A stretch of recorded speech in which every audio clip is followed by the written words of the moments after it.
All right. Okay. So, hey everyone, welcome back to the podcast. It's Mishia for all of the newbies. Thank you so much for checking out my podcast. Today, we are about to get into the broad topic of spirituality. This is actually, fun fact, take number 2. So, uh, we are just about to just get right into it. I'm joined today with Rick the writer. Happy Thursday. Thank you so much for being here. How are you today? Happy, thank it's Thursday. One more day in the week. You know, Yes. thank God it's Friday. Day I'm waiting for that. I'm so ready for it's been a long work week for me. Not even a work week. It's just been a long week as far as traveling between work. I done went from Savannah, which is a 4-hour drive for me, to Alabama, which is a whole hour and a half drive, to just in between working, just traveling, doing my thing, and so yeah, it's been interesting week, I guess. I feel that. I feel like time is flying though. It is. It needs to stop flying. It needs to slow down. I don't need life to be short and quick and fast. I'm trying to live here. It's just life moving so fast. I don't even know. Like, this, you need to slow down, man. So, what is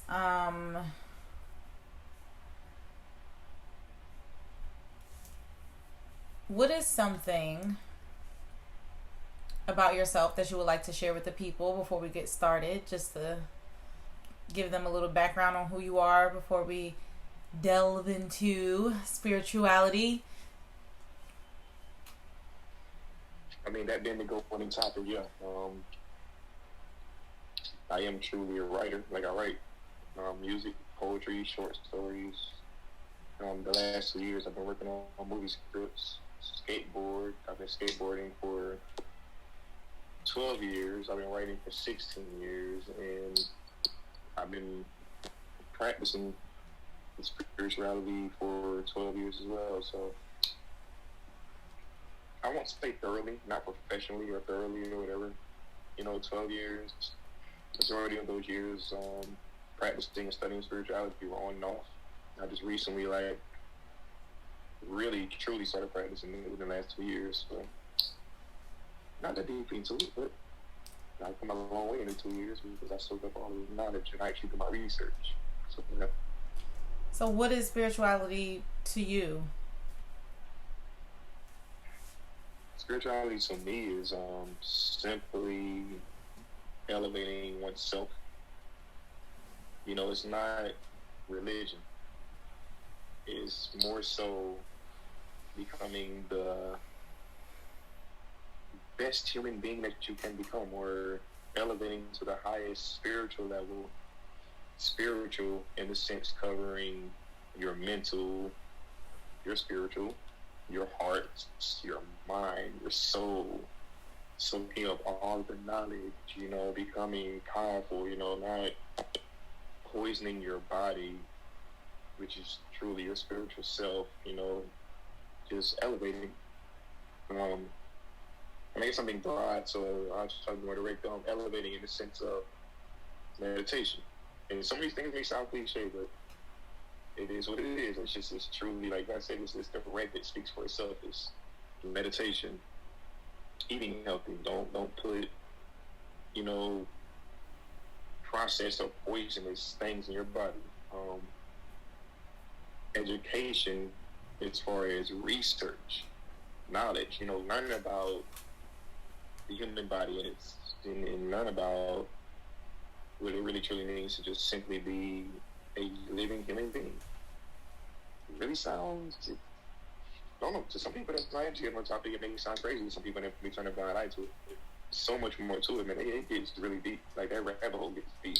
Like, you have to do your research. I can't give you everything. Like, you have to research yourself. Like, and that's what I encourage a lot of people to do. But being spiritual is deep. That's what it means. Like, meditation, knowledge, treating your body right, like just research and just really educating yourself, man. It gets deep.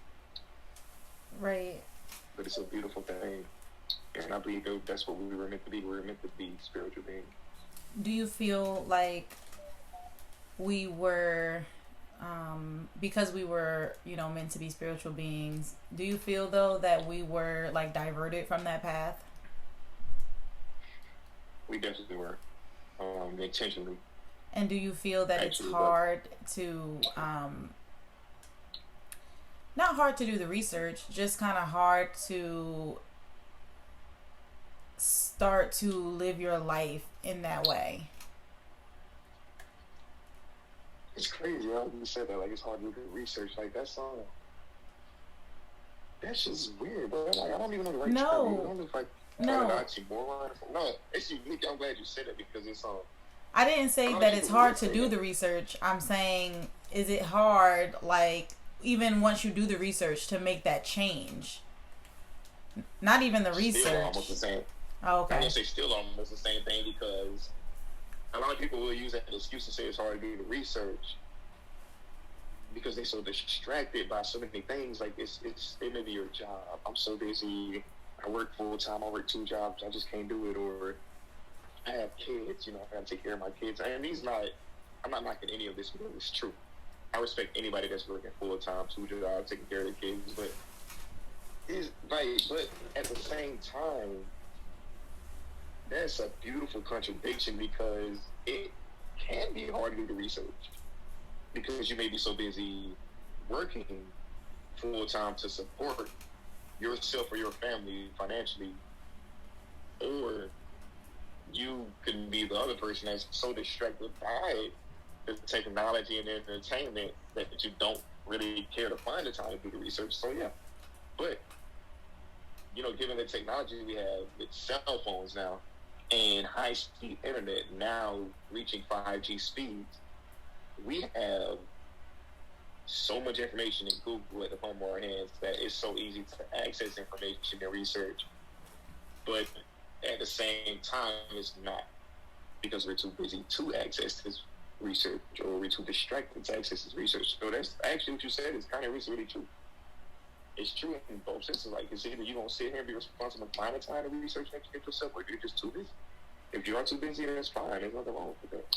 Right. We're trying to survive when we're trying to make it. So it's hard to educate yourself on what's really going on. But now,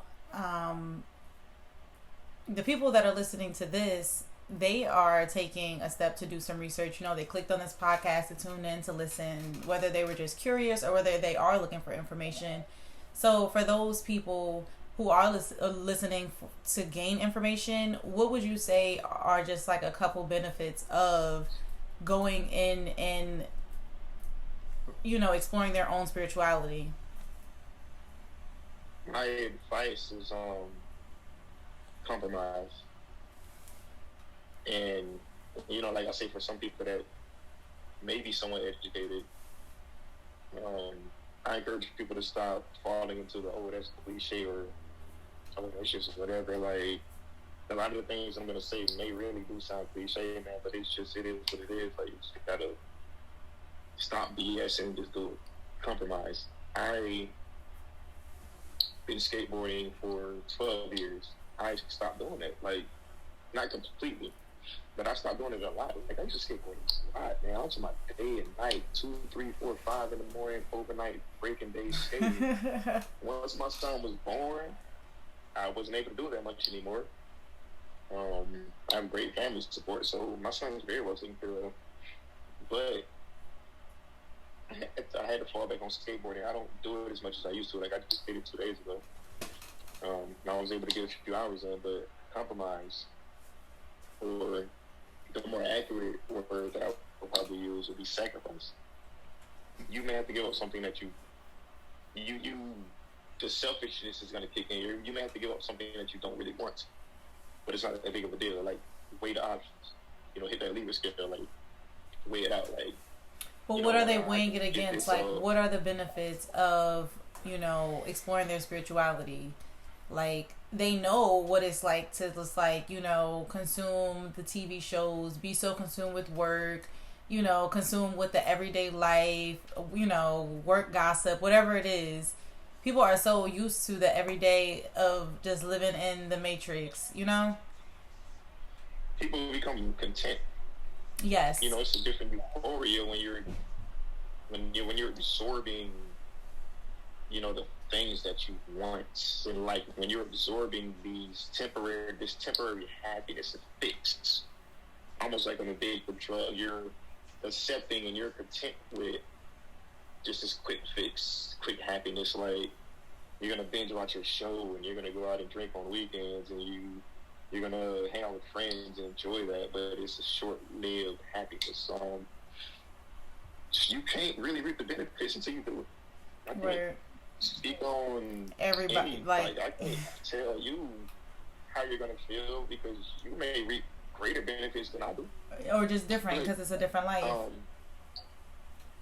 You won't know until you do it. So that's what I was saying with sacrifice. You might have to give up a TV show or two. You might have to give up your weekends partying and replace that Saturday night partying with Saturday night research. That's really hard to do. It's much easier to be irresponsible than being responsible. Being responsible is not easy. It's a hard thing to do. Yes. No one wants to pay their $200 electric bill. Like, who the hell wants to give their $200 of hard-earned money to an electric company? Like, who wants to pay anywhere between $600 to $800 for rent? Who wants to almost spend a whole band on rent? But guess what? At the end of the day, if you don't do it, you're going to return home from work and you're going to find your key not working. You about to sleep outside. You about to be making phone calls trying to figure out where you're going to get the roof from for the night. It's not easy being responsible. And some people might argue against that, but like I say, we got almost 8 billion human beings on this earth. That's 8 billion individual, unique personalities. Every single human being is designed differently. You have 8 billion different fingerprints, 8 billion personalities. People don't think about it, but this is great. It's an amazing thing to think about. It's almost mind-blowing to think that 8 billion people are different. Not one single human being on this planet is the same. So, that's so funny though that you say that. Sorry to cut you off. It's so funny that you say that though, because even though there's so many different individuals, you have so many people doing the same things. Even though there's different career paths, it's like everyone is kind of sucked into the same things. They laid their importance on like the things that are not of spiritualness, which is why spirituality isn't such a big thing. I feel like it just got popular. It should be a big thing. It's amazing that you said that, because that's actually where I was going to head to next. And that's just a rounded number. Like I tell people, we're heading towards 8 billion, but I was going to say that too, like 8 billion different fingerprints, 8 billion different personalities. But like you say, we are stuck on a lot of the same things, and that's the reason why, if you take the time to research spirituality and learn about it, whichever path may be fit to you, we are a collective mind. Mm-hmm. And that is seriously mind-blowing as well. It's already hard to grasp the fact that how can 8 billion human beings be so different and individually designed, but still share a collective mind? Mind is a powerful thing, so yeah. Why did you decide to go on the journey down the path of, correct me if I'm wrong now, but to study Wicca? Is that how am I supposed to phrase that? Wicca, but I don't practice it. When I study it, but I don't practice it. I just looked into Wicca because it was founded in 1954. Mm-hmm. It's still fairly new and recent, so at first it caught my attention and I wanted to learn more about it. But once I did my research, what about it caught your attention? Sorry. It was mainly Wicca balances Freemasonry and witchcraft. I don't know if this is not really the correct thing to say, but in the most sense, yeah, it is. Like, they balance Freemasonry and witchcraft. They have 3 degrees, which is just the following of Freemasonry, but in the center of the practice, they also practice witchcraft. I just found it. At first, I really only knew mainly about the witchcraft part of it, and then I learned about the Freemasonry part, which are 2 of my main things as well. I study Freemasonry and I try to follow their ways. I'm not a Mason myself, but I do try to follow their ways because I believe in a lot of the ways. Then I found out that they also practice witchcraft. I'm like, wow, the 2 main things I follow and practice and study. And once I got deep into it, I kind of just started learning a little bit more about it, and it just seems like they seem to be, like I say, this, my choice of words, just seems to be, or they coming off as another organized religion. Okay, that's what you found. I just fell back on that, so. Okay. The more you did your research. Any organized religion. I'm just straight spiritual. Like, I'm free, and that's how, as human beings, I believe that we were born and designed to be free and spiritual beings. So I don't believe in following any organized religion, and I just follow the path of witchcraft, which is free, it's spiritualist. It is what it is, and I'm eclectic. I've studied many different paths and traditions of witchcraft, mainly green witchery. I love natural healing, natural herbs, earth, like, period, just natural, just becoming one with earth and nature in itself, and just really uplifting myself as a natural spiritual being. What are the different types of witchery? Way too many types. Oh, is there? It's so many. Like I said, I'm eclectic, so I study all of the paths that I can learn about.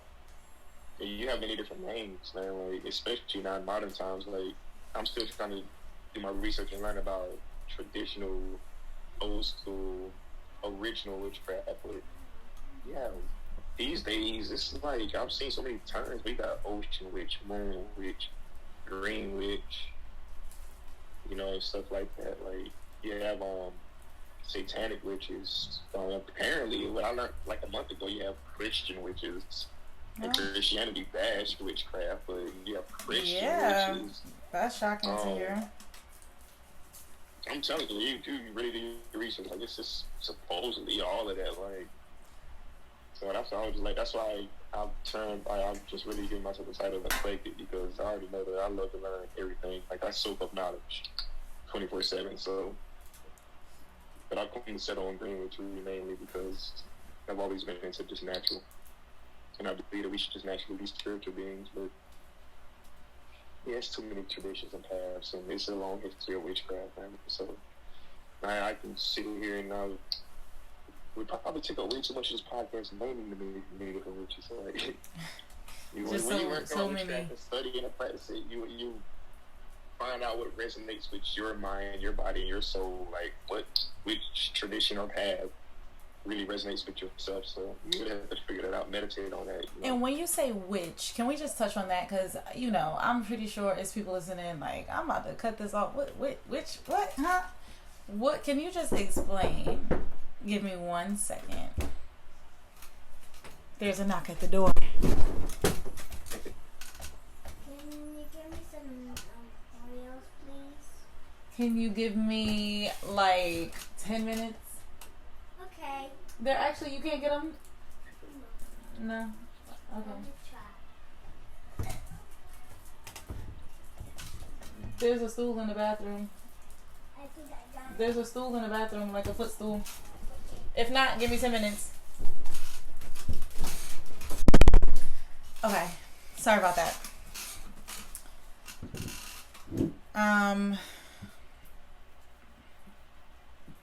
You're saying about the term witch? Yes. So, yes. Okay. There was a knock at the door. But the term witch. Can you just, break that down? What is a witch? What's a witch? In today's term, even back in the day when people were getting burned at the stake for being witches, can we talk about what a witch is? Some people might think that a witch, like, okay, me 8 years ago, if I were to hear the word witch, I'm automatically thinking of someone who's evil. It's because of modern times. It's become really sad to say, but it's becoming Hollywood time. Yeah. It's become an attempt at, you know what, I'm going to rephrase it. I'm not going to give Hollywood that credit. It's become an attempt at hiding and bashing and trying to bury the true identity of what a witch was. Back then, you know, witches were adored and they were praised because they used to heal. People used to go to witches because medicine back then, of course, was scarce. It was difficult. We didn't have the technology, you know, during the times of plagues and sicknesses and all. So people used to go to what is termed now, or mainly known, not now, but back then, mainly known as witch doctors. People would go to them because they knew how to utilize Earth's resources. They were able to grow plants that were known for curing diseases and sicknesses or infections or whatever you may have had. And people turned that as magic, you know, like, and people used to bash them back then for that. So they were known, they gave them titles as witches, and it was just like, you know, that term came from, it gained a negative light because it seemed like it's almost magic to people. So a witch, guess my modern definition now, because I've done the modern research, and it's known as, and that's sad too, because when you look up the term, it's going to be like a female or a woman that's believed to be a sorcerer or into sorcery or magic, something like that. And it's just like, not really, man. Like, they were just in tune with their spiritual self and earth, and were able to heal. Yeah, and that's all it was. And it's also a gender neutral term. It's not a woman or a female. It's gender neutral. Yes. So a witch can be male or female. And there were male witches back in them days. They were just so rare. You know, it was you find mainly women being witches. And this is my personal opinion, but I believe because women back then, most people know women for being just the nurturers and the healers and the caregivers. You know, that was what women used to do back then. Like, even during the Gone with the Wind times, you know, the women would be known for staying at home, taking care of the kids, nurturing. I can see why witch, being a nurturer and a healer and a caregiver, was given to women. That title was just automatically applied to women because that's what women did back then. But you really did have male witches. It was just so rare to know about them. Like, you really have to do some serious research to even find out the male witches were around. But then they would just term witch. Gender neutral. It's not just a woman thing. So how do you feel about, because there are evil people out here. And in the same way that someone can be a healer, in the same breath, I want to ask you, do you believe that, you know, the same way someone can touch you and say, oh, like, you know, you're going to feel better, the same way they can touch you and say, I'm going to put a hex on you, basically? Yeah, and that applies to any practice. Okay. It's not just witchcraft. That's the thing that kills me with the witchcraft thing. It can apply to any practice. A Christian can ask God to curse you if they're angry enough. Mm-hmm. Or a Catholic can sit there and pray for your downfall if they're mad enough. Right. So just because it's evil, mad and hex you. A witch, so like that too. Like, a witch can get mad and curse you, hex you, do a spell on you in any form or way, or whichever way they decide to do it. If they're mad enough, that's any practice. It ain't just witchcraft. Like, right. That's just theory in general. Like, the person can retaliate in any way, no matter what their practice, belief, religion is, whatever you want to call it. Like, if they're mad enough, they're going to retaliate in whatever way they know best. That's any practice. Even an atheist, I mean, it don't matter what you are. Like, you know, I wish people would stop just trying to call people like an evil person or witch if they're mad and angry and always cursing someone in any way. Like, it can be any practice. Right. Okay. I just wanted to, you know, open that up and play, you know, devil's advocate a little bit, just in case people want to know.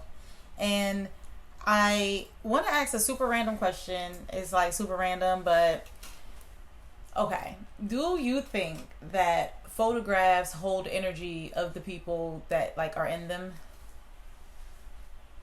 It really do, yeah. What'd you say? That's actually how I do. It does. That's actually how I do a majority of my readings. Oh yeah. You know, I'm a part of a lot of groups, and I'm actually an elder in one of my cousins. And a lot of people come to me and show me photographs to ask me to do readings on them because I'm growing in popularity and that I'm actually really good at reading photographs and being able to, you know, give someone a description on the reading and the personality and the energy that I get off of the person based off of a photograph. And I'm really good at that. Do you think the energy of the photo or like the energy that the photos carry, do you think that they can like negatively affect the space? It can, yeah. Yeah? If that person is carrying negative energy or you're getting a bad vibe, so what some people would say, or it depends on, but you may be getting a bad vibe, a bad reading, a bad energy on that person. If you are, you should definitely listen to your intuition because your intuition is your spiritual self telling you that we have that ability, that gift of discernment, whether it's a picture or in person. Let's say you meet another person and you're hanging out in person and all that, and you really not feeling their energy or their vibe, quote unquote, or what most people would say, you naturally get the hell on. You'll go because you're not feeling their vibe. You feel something negative. That's really truly a gift. People need to stop overlooking those things. Like, we feel that for a reason, but there is something deep within ourselves that's telling you, I got a bad feeling about this. Let me go. I have a bad feeling about this person. Let me get away from them. Oh man, I feel a negative energy in the atmosphere. I don't feel like I need to be around this environment. Like, this neighborhood is just bugging me. Like, I need to go. Like, I feel like this neighborhood is just, there's so much bad energy. Like, that's real. Yes. It's not fake. It's not no gut feeling. Like, I guess we can't use that term. It's a gut feeling, but which gut? Which part of your body is telling you that? Like, listen to it, man. Like, yeah, it's a gift of discernment. It's a gift of life itself. Like, we have that ability to do that. We need to stop overlooking that and pay attention to it. That's like our higher consciousness. It is, but it's not a joke. Like, people are really saying, like, that ain't nothing, or y'all superstitious, or y'all crazy. Like, we can't do that. Yes, we can. How can you explain split-second decisions? How can you explain that immediate intuition to get the hell on, and then when you get the hell on and you find out that something happened in that area that you left, you're like, oh man, I'm glad I listened to my gut feeling. Right. I could have been in that situation. Or just a little quick stupid example, like, you're in a neighborhood, you get a bad feeling, your intuition kicks in. Oh man, I ain't really feeling this neighborhood, but this don't feel right. Like, I'm gonna go. You leave. The next day, you find out there was a shootout, and that exact spot where you were standing was when the shootout happened. Like, two people went to beef and they got shooting out or shooting each other, and you know, somebody got killed and all. Like, and had you not had that gut feeling. Hey, that's what I'm saying. Like, we do stuff like that. People have those experiences all the time, but they just overlook it. They're like, oh, I'm glad I got on. No, I'm lucky. Like, no, you're not. There's no such thing as luck. There's no such thing as random occurrences, man. The universe is absolute. Every single thing happens for a reason. People need to realize that. Do you feel like people are only in tune with their higher consciousness once they become just aware, I guess, you know? Or do you feel like it's always there and they just have to choose to listen to it, like we were talking about earlier? Like, you know, you have to be responsible. No, it's always there. It's always there. A child has that gift, right? If you like what you just said, it's always there, but people don't choose to pay attention. They don't listen to it. They too caught up on what you and I mentioned. They're too caught up on the worldly things, entertainment, technology, games, drugs, or overtaking their minds, whatever it may be. Right. Or a lot of people just don't really care. Like, say a lot of people just don't give a damn. Like, they're content with their life. So, one of the greatest examples that I was given this did not come from me. You know, I was taught because, you know, I've come across a lot of wise people there, and that's where I've gained my knowledge. A person explained to me very well, and I'm paraphrasing, I'm just retelling this story. A child, how can you, and nobody should be able to answer this question, I don't care what nobody say, how can you explain I won't say newborn because that's pushing it. I want to say the toddler stage, shortly after the newborn stage, the toddler stage. How can you explain a toddler knocking over a glass of water? They kind of get a little scared and then they stare at the parent. Something in that toddler tells them that they know what they did was wrong. A toddler, a baby, I said that, a baby, not newborn, but a baby, a little toddler that's able to crawl, move around. They start knocking over things in the house and breaking things. When they hear a little shatter or they break a glass or they knock something over and spill juice or milk or water, their immediate reaction is to turn towards the parent and look scared or afraid, like, oh my God, I did a bad thing. How do they know that? How does a baby know right from wrong when they knock something over? Right. The natural goodness and the natural, like, that just, it's instilled in our DNA to know right from wrong. We know when we did something wrong. Even as babies, we really don't know. We really ain't know that knocking over that glass of juice or water or something was bad, but our natural instinct and intuition is to turn toward the parent and look and see what mom, dad's about to do. I knocked over this glass, like splat, knocked over that water, and I just look at mom and dad, and I look at the water, and I look at them, and I'm like, and you see babies get up before they look at you and look back down at the glass and look back up at you. Right. They're afraid of whatever may happen because they don't even know. They just feel that it's wrong. Something's not right here. Right. We're born with that, and that's what I want to tell people when I say I'm born with that. I'm not just being like a conspiracy theorist or just talking out my ass or something. Like, you really have to like do your research and understand that. Like, okay, you don't believe what I'm saying, so explain how a baby know right from wrong. You ain't teach that child right from me. You ain't teach them, don't knock over this glass, don't break that, don't break this, don't break. You're not gonna sit there and tell a 2-year-old that. Right. You just know that as a parent, man, I got to deal with these terrible tools, but he about to be crawling around, or he or she about to be crawling around, getting into everything, climbing, destroying things. Like, but when they do it, pay attention to their behavior. You'll notice that it's almost like a sudden shock. Just for an example, they don't go into shock, of course, like medically, but it's almost like a sudden shock. They knock over something off the table, and that it scares them for a second, like. And they just stop and they just like, they looking and they're confused, but that confusion comes from their intuition. They feel like they know that's wrong. Like, oh man, I screwed up. Like, how do they know that? We are born. I guess another thing that I agree with, I just know this actually. Another spiritual person taught me, we're born with the natural inclination to do good. And he explained it very well. The story, not a story, but the example he gave me. Why is it that we're so readily able to do good? We're so ready and willing to participate at a homeless shelter, give a homeless person money. Your friend, family, or a stranger asks you, hey, man, I'm having a hard time. Can you give me a couple of dollars and help me with this and that? Man, of course, man. Of course I got you. Like, that's no problem. You don't have to worry about paying it back or nothing. We're so ready to do that. But on the flip side, one of your bad homeboys or homegirls come up to you and say, hey, I'm about to go get a flick. I'm about to go rob this store. You down? You're like, yeah. No. And they try to go to talk you into doing it. You got to work yourself up to do something like that. Why do you have to build your confidence and get that adrenaline pumping to go rob a store? But right. You don't have to get your adrenaline pumping and go participate in a homeless shelter. You just go do it. You're not going to be like, I'm about to go goddamn. Right, like. Let me goddamn throw some vodka and some damn. Right, let me take a couple shots. Let me get ready.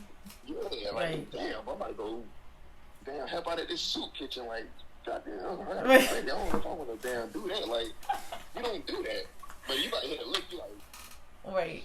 Boy, I wonder if I got to go hit this lick. Take a couple shots, man. Like, that's tough right there. Like, you have to pump yourself up to go do bad, but you don't have to pump yourself up to do good. It's naturally instilled in us. That is. You're not gonna sit there and work yourself up to go work at a soup kitchen to help the homeless, but you got to Right. really work yourself up to go rob that store. Right. No. Why is that though? Think about that. Why do we have to do that? Because we know it's wrong. Because we are born right now. That's We know right spiritual, from but that's wrong. deep. Like, we're born with that. Right. You're not born to do bad. You're born to do good. You're taught bad. Nobody has to teach you to do good. You just really naturally know that. Right. So. And not just human beings, animals too. Like, it's like genetically, man. The genetic coding and creation, human, animal, insect, is unique. Pay attention to the behaviors of all of us living beings, and you'll see that, that's true. Animals don't do bad. Animals ain't going around bullying and killing and all that. It's just a circle of life. A lion ain't gonna take down a damn zebra because he gotta feed his family. Right. That's just what it is. A bee's gonna pollinate because they were genetically coded to pollinate. That's just what they do. Dogs and cats just roam around and just love and kick it and do what they do because that's just what they do. Do you believe? So do you believe that everyone has like a life purpose or a higher calling? And what do you think? I know I'm sure everyone is going to be different, but like generally, what would you say like a higher calling? What does that look like? For human beings, that is so far gone and lost right now. We don't know because it's been taken away from us. That knowledge, has been taken away from us. We don't know.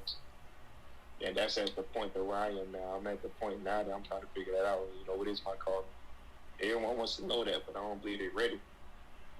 We know the purpose of a lot of other living things.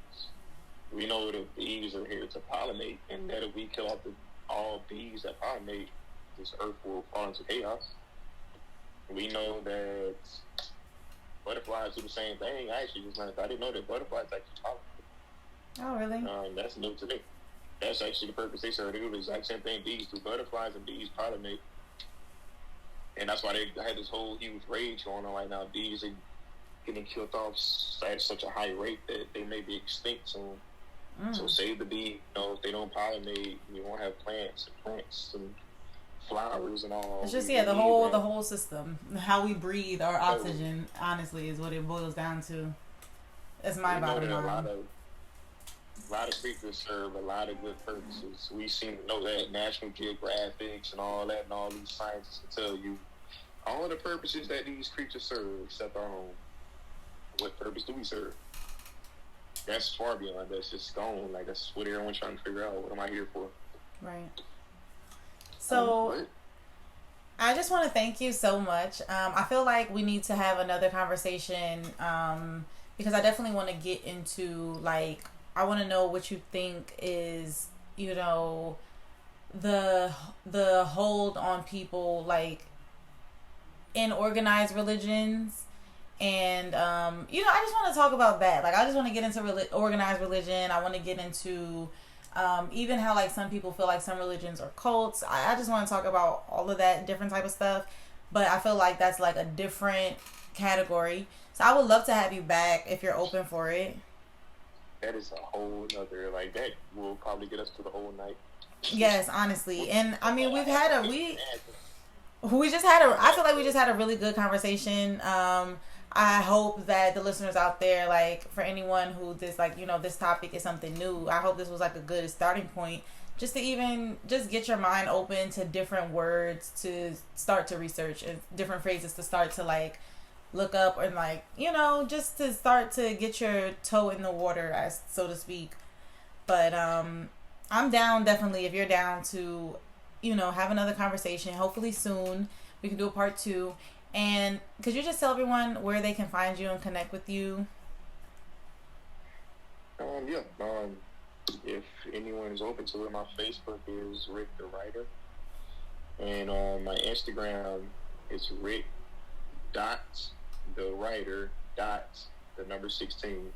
If anyone wants to follow me or get in touch with me and all, and I'm open to help anyone, give them some advice or whatever. Like I say, I give fair advice. It's just true advice. I don't try to talk to anyone and lead them into what I want them to do. I just tell them, like, if you don't believe me, do your research, do your own research. That's how I learned. And that's how I come along. No one taught me and guided me into none of this. Well, I did have guides and tutors and all and mentors, but I'm just saying, like, I'm stubborn. I have to see it for myself. So that's how I come this far, and that's how I've gained as much knowledge on my own, because I was stubborn. I listened to people, but I don't know. I got to look that up for my damn self, and then I did it.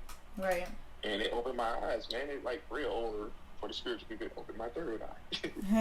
I'm not saying I'm not the hashtag woke person. I'm still learning, and I'm still a baby. Like, it's knowledge is infinite, man. It goes on forever. We learn to the day we die. You will never know everything, but do your research, do as much as you can, learn as much as you can before you go. Word. That's it, but it's as simple as that. Wow. Yes. Thank you so much. I'm so excited. First time was a great time, I hope.